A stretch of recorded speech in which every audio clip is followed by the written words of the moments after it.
जो सेक्शन 57 में अमेंडमेंट आई है ना, ये उस सूरत में है कि जब प्रेसिडेंट ऑफ पाकिस्तान या गवर्नर उस असम्बली को डिज़ोल्व ना करे। पिछली दफ़ा आपको याद होगा कि गवर्नर KPK ने असम्बली डिज़ोल्व की थी और गवर्नर पंजाब ने असम्बली डिज़ोल्व नहीं की थी। वो by efflux of time automatically dissolve हो गई थी ना 48 आवर्स के बाद।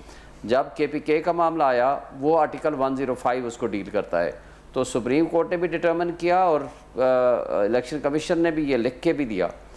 और इसी तरह पंजाब कि भाई ये गवर्नर का पावर्स हैं। इसी तरह पंजाब के मामले में चूँकि आइन में ऐसी कोई बात नहीं थी, तो फिर सेक्शन 57(1) के तहत ये प्रेसिडेंट की पावर थी। अब ये प्रेसिडेंशियल पावर लेके दे दी गई हैं इलेक्शन कमीशन को, लेकिन उसके अंदर लिखा हुआ है सब्जेक्ट टू कॉन्स्टिट्यूशन।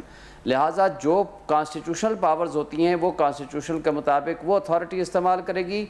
जहां assembly by flux of time resolve हुई है, जो कि इन केसेस में सिवाय पंजाब के और कोई असम्बली नहीं है। यानी आप KPK की असम्बली, सिंध की, बलूचिस्तान की असम्बली डिज़ोल्व की है गवर्नर ने, उनकी तारीख देगा गवर्नर।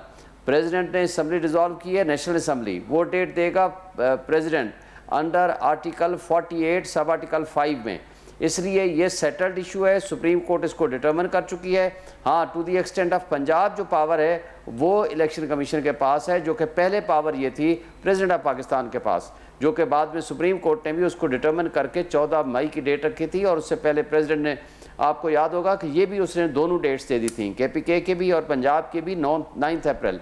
फिर उसने उस हद तक वापस ले ली और सुप्रीम कोर्ट ने कहा नहीं, इस हद तक आपको पावर नहीं थी। फिर 30 अप्रैल की डेट हुई, जिसको 8 अक्टूबर कर दिया था इलेक्शन कमीशन ने।